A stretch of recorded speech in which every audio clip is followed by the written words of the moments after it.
Bismillahirrahmanirrahim. Assalamualaikum warahmatullahi wabarakatuh.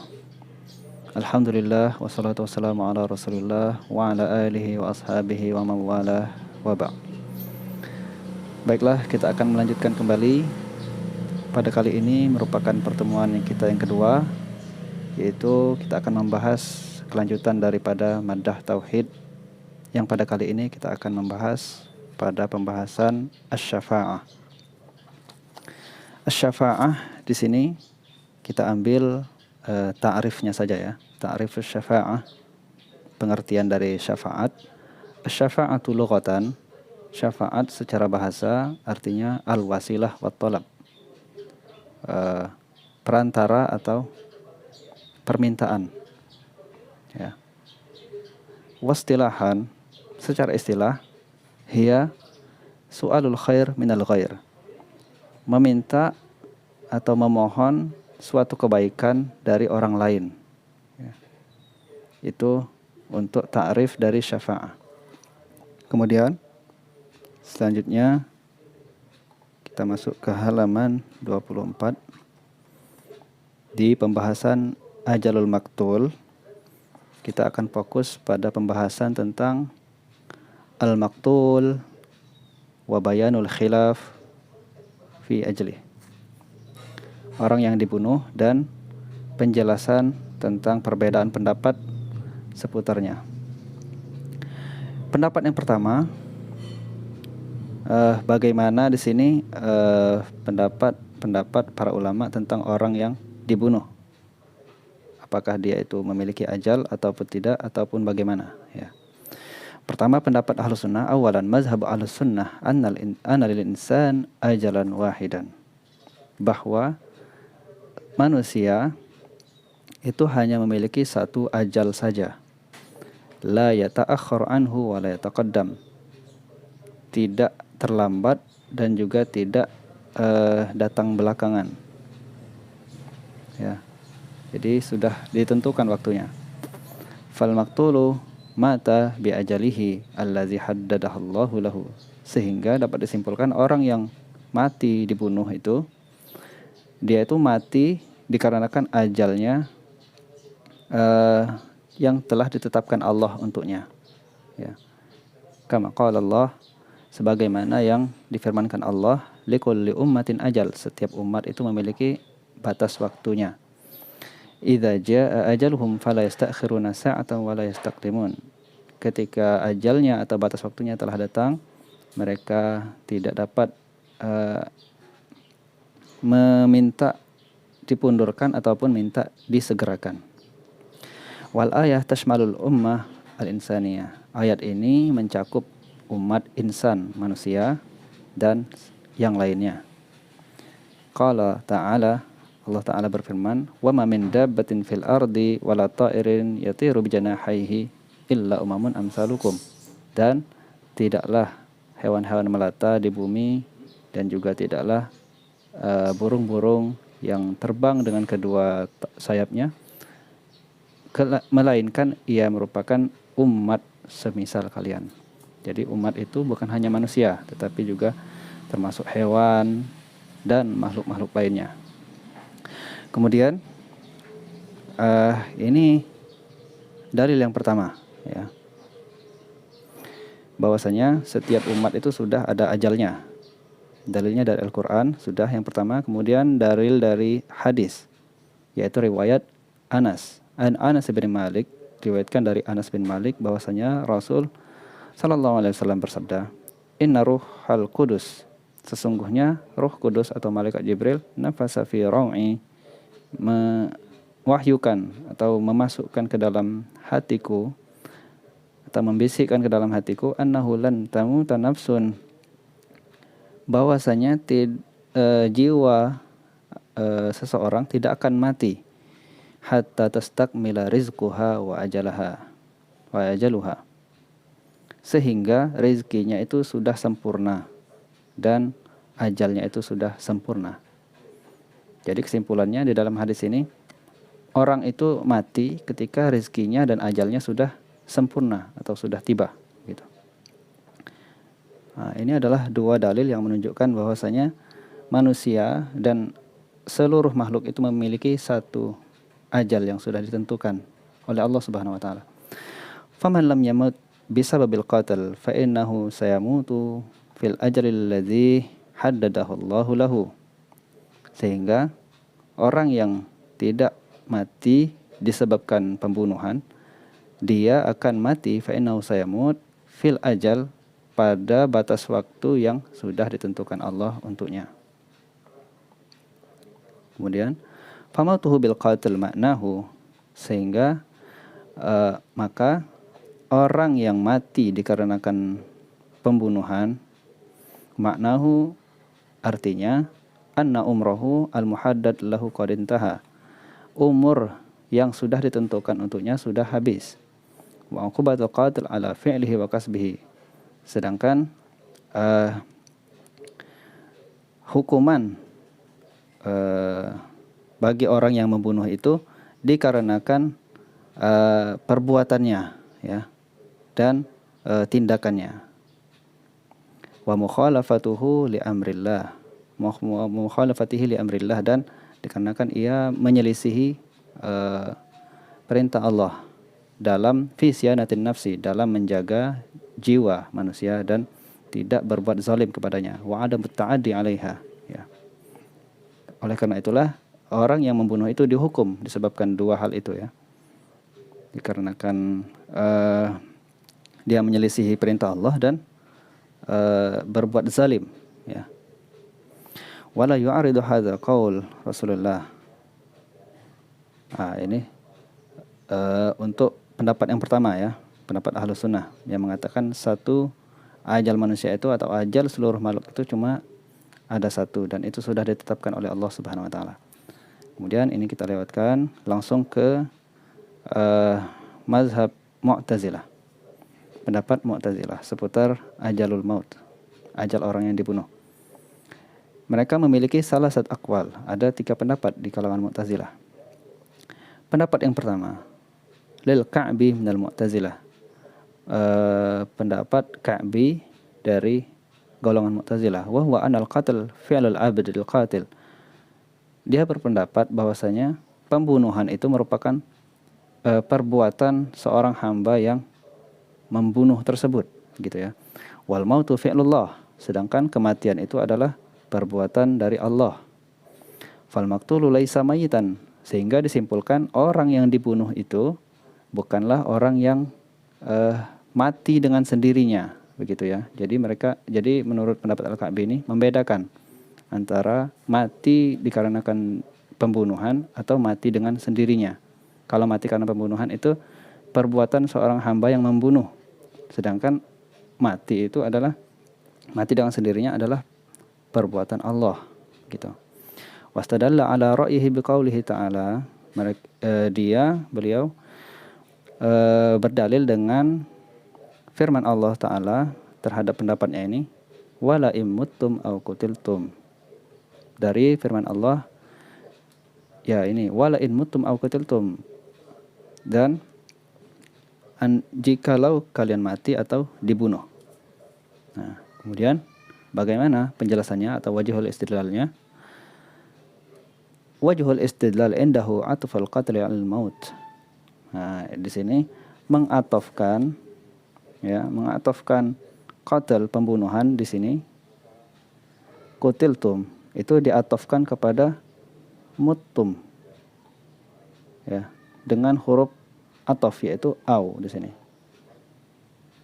ya. Wal atof yaqtadi al mughayarah, kemudian atof itu mengindikasikan atau menunjukkan atau menuntut makna mughayarah, makna yang berbeda.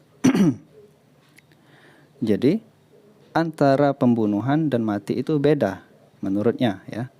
Mimma yadullu ala annal maqtul laisa lam yamut. Nah, yang menunjukkan bahwa orang yang dibunuh itu bukanlah orang yang mati dengan sendirinya. Wa anna hunaka ajalain, dan dia juga berpendapat ada 2 ajal. Ajalul qatl, ada ajal yang pembunuhan, ajal pembunuhan, dan ajalul maut, ajal yang mati dengan sendirinya. Falau lam yuqtalil maqtul, seandainya orang yang dibunuh itu tidak dibunuh, pastilah ia akan hidup. La asya ila ajali mautihi, pastilah ia akan hidup sampai ajal kematiannya.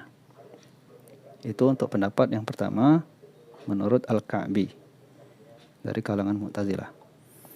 Kemudian bagaimana cara menjawabnya? Menjawab pendalilannya tadi.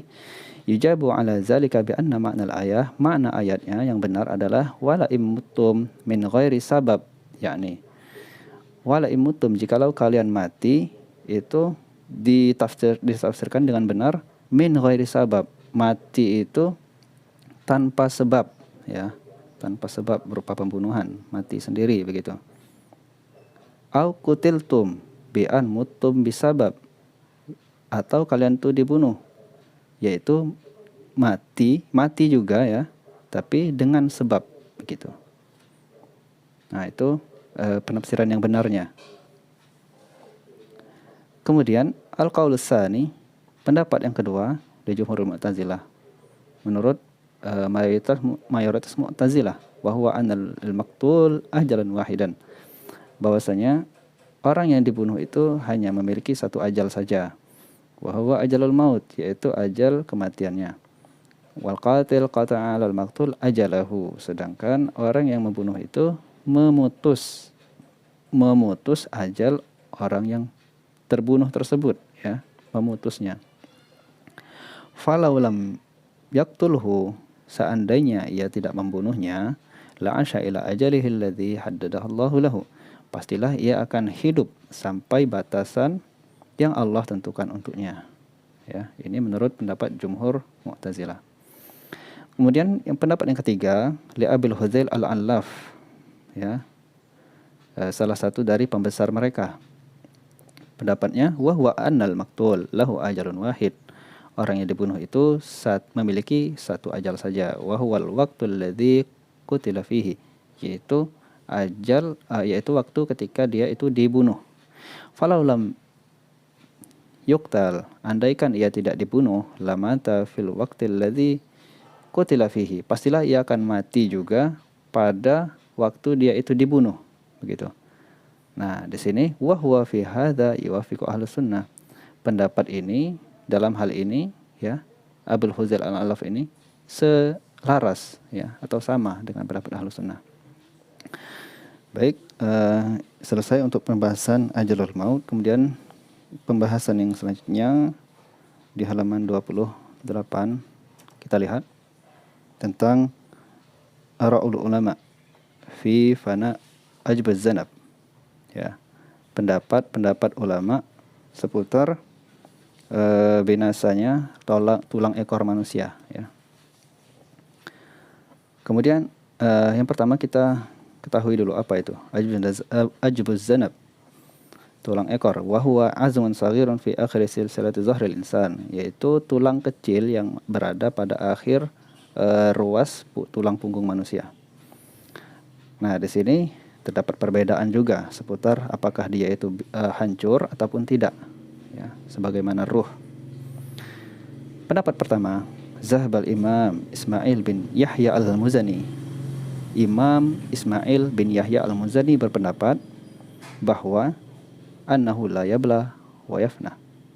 Annahu yabla wa yafna, dia itu akan hancur dan binasa, ya. Tamasukan bi zahiri qaulihi, dengan memegang zahirnya ayat atau berpegang pada zahirnya ayat, kullu man 'alaiha fan, setiap apa saja yang berada di atas bumi akan binasa. Wa fana'ul qul yastalzimu fana'ul juz, lalu binasanya semua hal itu mengharuskan binasanya hal-hal yang parsial, juz, ya, hal-hal yang sebagian.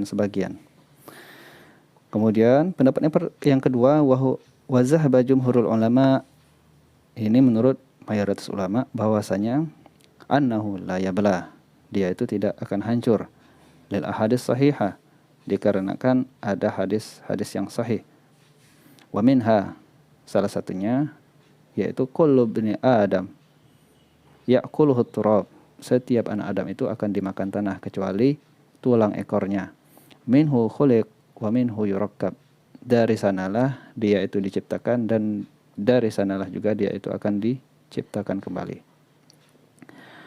Wa amma, nah di sini ada dua pendapat ini ya. Kemudian penjelasan berikutnya, wa amma qauluhu ta'ala kullu syai'in halikun illa wajhah. Di sini penjelasan tentang bagaimana menafsirkan ayat kullu syai'in halikun illa wajhah. Setiap sesuatu itu akan binasa kecuali zatnya Allah. Nah, di sini pendapat ulama ada dua. Zakar ulama fihi amrain, ada dua hal yang ditunjukkan atau disebutkan ulama.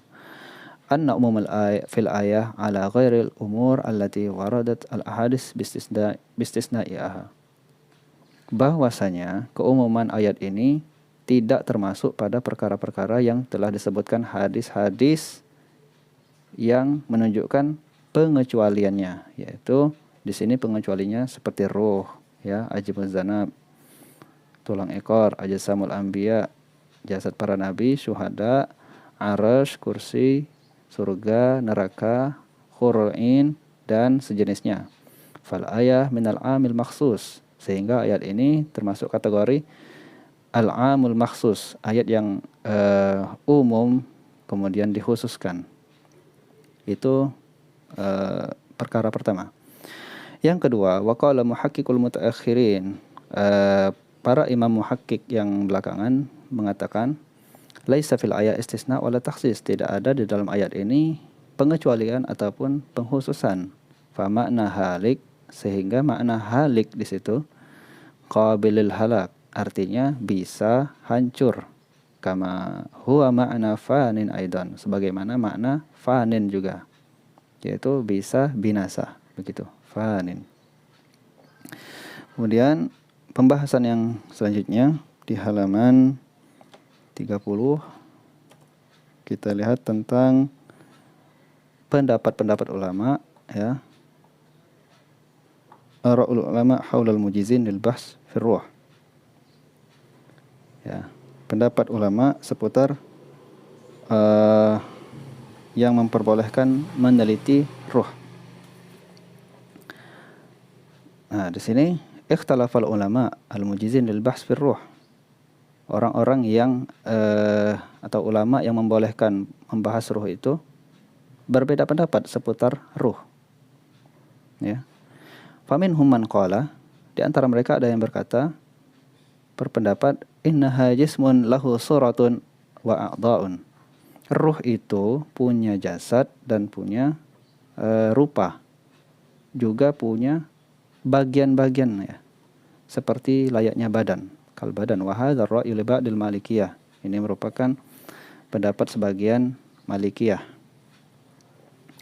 Yang kedua, yarul Imam Haramain, Imam Haramain berpendapat bahwasanya ruh itu jismun latifun syaffaf, jasad atau ya jasad yang halus, yang tembus pandang, mutasyabbik bil jism, yang dia itu bersatu dengan anggota badan atau jasad manusia, ya. Kastibakil ma' bil audil ahdar, seperti bersatunya air dengan ranting, begitu. Fahiya sariyah fi jami'il badan, sehingga ruh itu berapa ya istilahnya itu, bergulir, ya, di semua badan. Itu pendapat Imam Haramain. Kemudian pendapat ketiga, zahaba jama'ah minas sufiyah, sekelompok para sufi dan mu'tazilah berpendapat annaha laisat bijism wala arad, dia itu bukan jisim, bukan anggota, ya, dan juga bukan arad, bukan sesuatu yang tidak bisa berdiri sendiri. Bal hiya jauharun mujarrad, tetapi dia itu merupakan entitas, ya, entitas satu, sel satu, begitu. Mujarrad ya ta'allaqu bil badan, yang dia itu terkait dengan badan, ta'allaqu tadbir, yang terkaitnya itu merupakan ta'alluq tadbir, dia mengatur badan tersebut, begitu, ya. Kemudian pendapat selanjutnya Al-Izz bin Abdussalam. Menurut Al-Izz bin Abdussalam, ila anna likulli fard ruhain. Setiap orang itu memiliki dua ruh katanya. Ruhul yaqazah, ruh kesadaran, dan ruh kehidupan, ruhul hayah. Fa idza kharaj ruhul yaqazah namal insan. Ketika ruh kesadaran itu keluar, manusia itu akan tidur. Wa idza kharaj ruhul hayah mata. Dan ketika ruh kehidupan itu telah keluar, maka manusia itu mati. Wala ya'rif maqarruhuma illallah, dan tidak ada satupun yang mengetahui lokasinya atau tempatnya kecuali Allah saja. Ya. Hal ini dia memahami dari ayat ini ya, Allah yatawaffal anfusa hina mautiha ila akhirih. Bisa dilihat itu di ayat surah Az-Zumar ya, 42. Walaysa fil ayah ma yanussu ala wujudi ruhain likulli insan. Dan tidak ada di ayat itu hal yang menunjukkan atau menjelaskan bahwa adanya dua ruh pada manusia. Innama hiya ruh wahid. Dia itu hanya satu saja ruhnya. Wa syubihan naum bil maut li adami tamyiz. Kemudian tidur itu diserupakan dengan mati karena tidak adanya kemampuan untuk membedakan, tamyiz. Walam yarid nassun syar'i yuhaddid li syakl ar-ruh wa haqiqataha. Dan tidak ada satupun nas ya, syariat yang menunjukkan atau menjelaskan bentuk dari ruh ataupun hakikatnya. Wala yatawaqqaf 'alal ilm bi haqiqatiha iman au ibadah. Dan pengetahuan seputarnya itu tidak berpengaruh atau tidak bergantung pada berubahnya iman atau ibadah seseorang. Bal tarakat ma'rifatiha wal bahs fi halil insan. Tetapi pengetahuan seputarnya dan pembahasan seputarnya diserahkan kepada manusia. Yastafid minal bahs, agar dapat beristifadah dari pembahasan tersebut pada kehidupan mereka. Walitakuna ayatan alal iman billah, agar juga ia menjadi tanda-tanda kebesaran Allah, kepada iman kepada Allah ya. Kama huwa asy-sya'nu fil bahs minal makhluqat, sebagaimana juga halnya pembahasan atau penelitian seputar makhluk-makhluk lainnya ya. Waqad qala subhanahu, Allah Subhanahu wa taala berfirman, wa fil ardi ayatul lil muqinin wa fi anfusikum afala tubsirun. Ya. Kemudian selanjutnya pembahasan tentang at-taubah di halaman 59. Yang pertama kita ambil atau fokus kepada wujub taubah. At-taubah, kewajiban taubat ya. At-taubah wajibah fauran ala man irtakaba dzanban. Taubat itu wajib secara langsung dilakukan bagi orang yang melakukan dosa.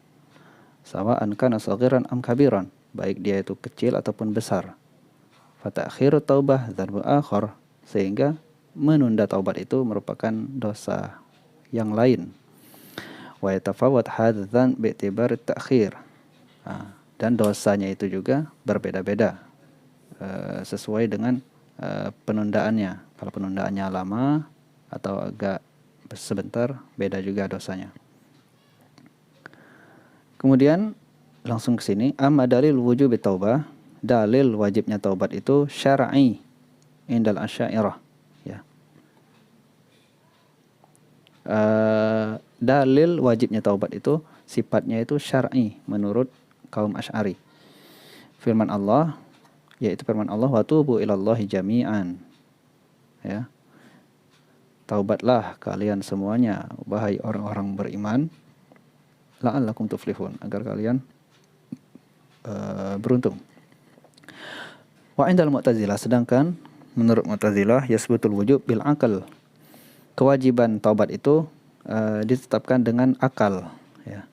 Li'anna al-aql yadrak husnaha fayujibuha. Karena akal itu mengetahui hal yang baik sehingga ia itu mewajibkan taubat. Ya. Baik, selesai pembahasan kita atau materi kita yang kedua ini. Billahi nasta'in. Assalamualaikum warahmatullahi wabarakatuh.